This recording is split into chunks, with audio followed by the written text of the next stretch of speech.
వందే మాత్రం. నేను మీ journalist Navata. Welcome to our political.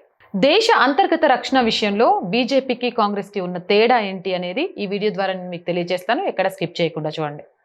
2010వ సంవత్సరంలో మీ అందరికీ గుర్తుండే ఉంటుంది, ఛత్తీస్గఢ్లో దంతెవాడ వద్ద మావోయిస్టులు 85 మంది సిఆర్పిఎఫ్ సిబ్బంది మీద దాడి చేయగా 76 మంది సిఆర్పిఎఫ్ జవాన్లు వీరమరణం పొందారు. అయితే ఆ సిఆర్పిఎఫ్ జవాన్ల వీరమరణానికి సంబంధించి అప్పటి హోంమంత్రి చిదంబరం బాధ్యత వహించి రాజీనామా చేయాలని కొన్ని ప్రతిపక్షాలు డిమాండ్ చేశాయి.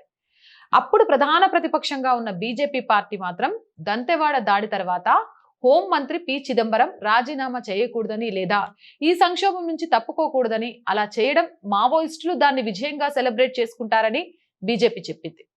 దేశ భద్రతా బాధ్యత హోంమంత్రిపై ఉంది.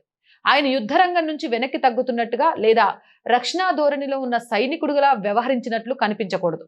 అందువల్ల హోంమంత్రి తన పదవిలో కొనసాగుతూ ఈ పరిస్థితిని ధైర్యంగా ఎదుర్కోవాలని, ఈ విషయంలో ప్రభుత్వానికి తమ మద్దతు ఉంటుందని హామీ ఇచ్చింది. కానీ విచిత్రం ఏంటంటే, ఒకవైపు మావోయిస్టులు దేశ రక్షణకు ప్రమాదమని భావిస్తూ ప్రధాని మన్మోహన్ నుంచి హోంమంత్రి వరకు తరచుగా స్టేట్మెంట్స్ ఇస్తూ వారిని అణిచివేయడానికి ప్రభుత్వ రక్షణ దళాలను ఉపయోగిస్తూ వారి విలువైన ప్రాణాలను పణంగా పెడుతున్నారు.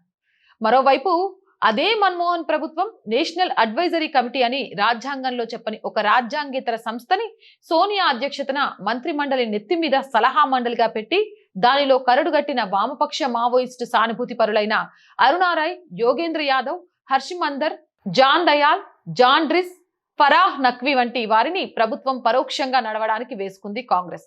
అతి ముఖ్యమైన దేశ అంతర్గత విషయాల మీద కూడా ఒక స్పష్టమైన ధోరణి లేకుండా అధికారంలో ఉన్న ప్రతిపక్షంలో ఉన్న కాంగ్రెస్ రాజకీయాలు నడిపింది.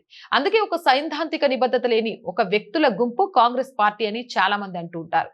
అందుకే దేశంలో 60 సంవత్సరాలు అధికారంలో ఉన్న అటు బోర్డర్స్ లో కాశ్మీర్ సమస్య గాని, ఈశాన్య రాష్ట్రాల శాంతి భద్రతల సమస్య గాని, లేదా ఇటు మావోయిస్టుల సమస్య గాని కాంగ్రెస్ పరిష్కరించలేకపోతే కేవలం 10 సంవత్సరాల పాలనలో బీజేపీ దాదాపు 90% పైగా సమస్యలను పరిష్కరించింది.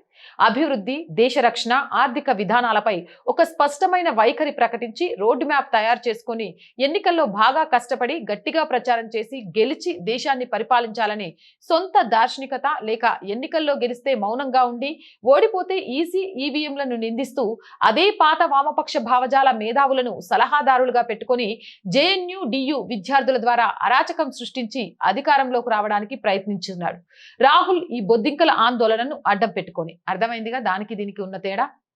అర్థం కావాలి అనే ఉద్దేశంతోనే ఈ వీడియో చేయడం జరిగింది. దీని మీద మీ అభిప్రాయాన్ని కామెంట్ చేయండి. జై హింద్, జై భారత్.